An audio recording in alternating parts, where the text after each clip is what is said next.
Hello, my name is Thomas, and as you might be able to tell, I'm a bit of a fan of The Man with a Golden Gun, both the book and the film. I've talked about this on another video, but I really wanted to talk about the locations. Thailand today is a very popular tourist location, both for Bond fans and for non-Bond fans, and it's become in many ways quite commercialized. When the movie was made in the early 70s, Thailand was very much off the beaten track. It's part of why I like the film so much. It has that spirit of adventure. It's actually inspired a lot of my travels in southern China, especially in the mainland. And I was able to talk to one of the stars of the movie, Maud Adams, about this fairly recently. I really like the intrepid nature of the movie, the intrepid nature of movie making. And of course I heard a great deal about traveling in Thailand in the 70s from my family. My father was a British Army officer who in the late 70s, early 80s, was training the Kuwait Army. Perhaps he can tell some of this story in his own words, actually. I'll let him say this a little bit later on, because I took the slides that he took, the 33mm slides, I've digitized them. They lost some of the color over the last 40, 50 years, and so I was able to restore some of the colors using digital technology. I was able to show him this and get his response. So perhaps it's best now if I cut to those slides, some of the cinefilms. My mother passed away last year, but before that I had actually interviewed her about traveling in Southeast Asia, so I have her words as well. So I hope you enjoy, yes, a bit of my family history, a bit of insight into what it was like to travel in Southeast Asia at the time of The Man with a Golden Gun. Enjoy. Where's this? Looks like Thailand to me. Yes. Oh, yes. Tengjo. It's Tengjo. Tengjo. I'm impressed you remember Tengjo's name. Well, Teng's the Chinese bit and Joe is the bit they added on. Okay. They called him Joe because a joey is a babe kangaroo. And they thought it was funny. So they called him Tengjo. Francis felt insecure on the boats, so we would leave him a pen in Joe. He attached himself to Francis, and that was to blame. How long were you at this beachfront for? About a week. Okay. Yeah, this is Phuket Island. This is only our 6-week holiday around the Middle East. So why did you go on this 6-week trip?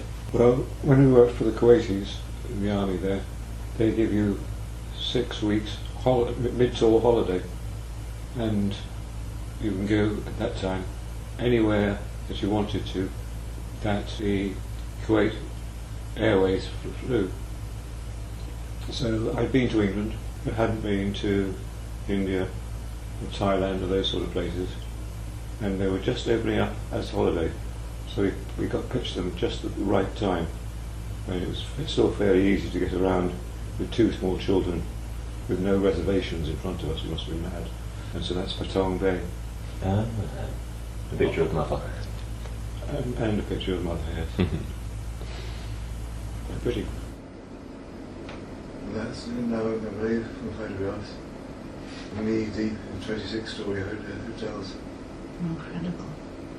The world's population has increased threefold since I was born, so it's not surprising that things are a bit crowded. That's the beach at midday. And we all have one suitcase each, apart from Mother.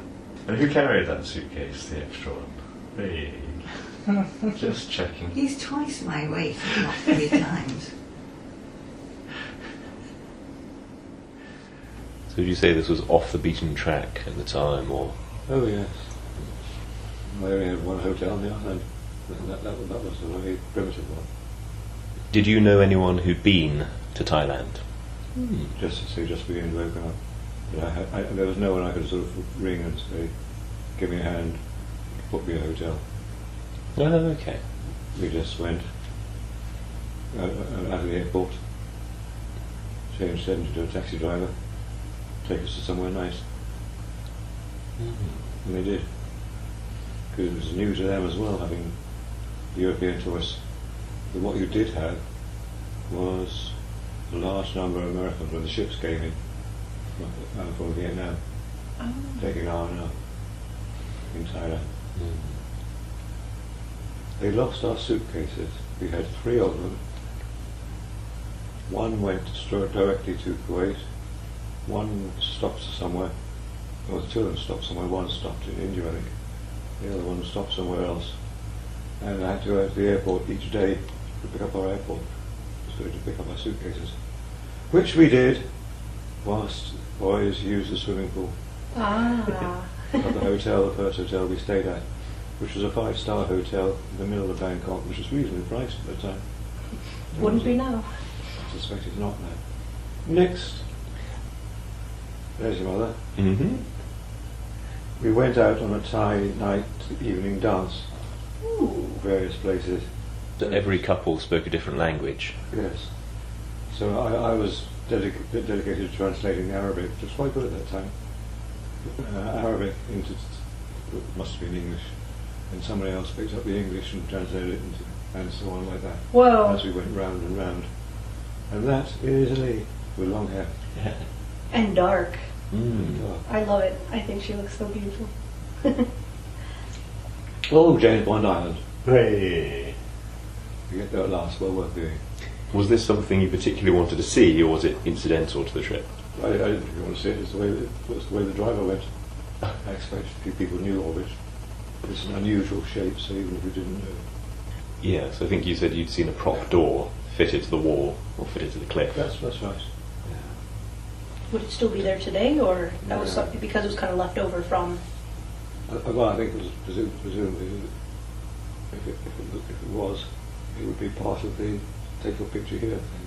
Okay, if you're still watching, thank you very, very much. I hope you enjoyed this little insight into Thailand, Southeast Asia in the 70s. Very different then from how it is now. And, well, next time you watch The Man with the Golden Gun, and the next time is never too soon, I hope that adds to your enjoyment. My name is Thomas. Thank you very much. Goodbye.